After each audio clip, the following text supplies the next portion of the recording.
29 of Tyler Reddick right up on that front row. He hopes that's all we see tonight. Just clean racetrack. Reddick on the outside of the front row. That's Stuart Friesen on the inside. This is qualifying race number 2. Remember, the top 5 go directly to the main. The rest will have to go to a last chance race. Kyle Larson up in the cushion. Kyle Larson had a plan, didn't he? Went right to the middle, tried to split them, make them 3 wide, get to that high side where that cushion Kenny Wallace talked about is.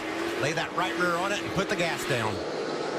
Saw the sun that the drivers are dealing with as they kind of come through turn 4. Still a little bit of a handful, not quite yet down behind the grandstand. See, Ben Kennedy, the 33, drives underneath the 43 of Corbin Forrester. And that's what Matt Crafton is going to try to do as well, getting down to the bottom. If Matt can complete that pass off turn 4, which he does, that puts him up in the 5th spot. That's the transfer spot. Nice slide job there by Crafton. Yeah, that 43 of Corbin Forrester really needs to be in the top 5. Doesn't have a whole bunch of points to fall back on.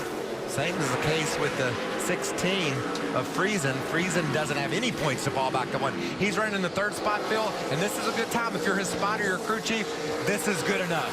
We need to finish this race. Don't take any unnecessary chances. You're running along behind Kyle Larson and Tyler Reddick.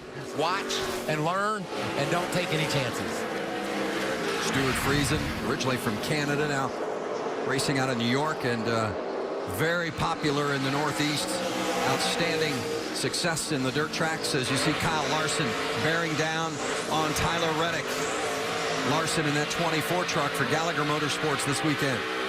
Really want to tip our hat to Maury Gallagher for bringing such good equipment to the racetrack each and every week. A lot of times he brings a 4th truck, and who better to put in it here at Eldora than Kyle Larson. And I know Tyler Reddick's loving this battle. Everybody knows what a talent Larson is behind the wheel. Won some of the biggest open-wheel dirt races in the country this kid has before coming to Cup.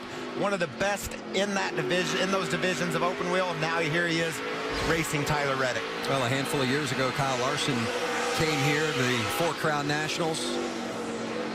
An extremely difficult race to win in the midgets, the sprints, and the champ cars. He won in all 3. So Kyle Larson knows how to get around Eldora. Now he's trying to do it in the truck. He's been passed for the win. The final lead change in 2 of the 3 years here at Eldora. He's trying to get his name to the top of the list and win this one later tonight. Look how much work these guys do around here. That's Kyle Larson, left side of our screen there, inside of that truck. And that's just a normal lap. Yeah. That's just a good lap, working that truck around. I like to think of this as our quarterback cam. We're sitting on his face mask, looking in the eyes and watching the movements, everything that he has to do to be successful. What an intense ride this is. Remember, the top 5 advance directly to the main tonight. In that 5th position is Matt Crafton in the 88. No pressure from Crafton from behind. So we're keeping an eye on this battle up front. I think this is interesting. We thought Larson would possibly start on the pole, win his heat. He hasn't been able to do either of those things. Be interesting to watch him make adjustments, whether it's to his line or his truck, see if he can get better throughout the night. He wants this one bad. Tyler Reddick, as the winner of this, the 2nd qualifying race, would start 2nd in the main tonight, sliding it through turn 4, and Tyler Reddick is the winner of qualifying race number 2. Friesen will finish 3rd in the 16 truck. That will lock him into the feature tonight. Ben Kennedy will also be locked in, as well as Matt Crafton will get the final transfer spot into the 150 lapper tonight. Austin Wayne Self in the 6th spot, just outside of the top 5. Was able to get around Corbin Forrester, but wasn't able to catch Crafton. So Austin Wayne Self, Corbin Forrester, and Cody Coughlin will all go to the last chance race. Tyler Reddick is the winner.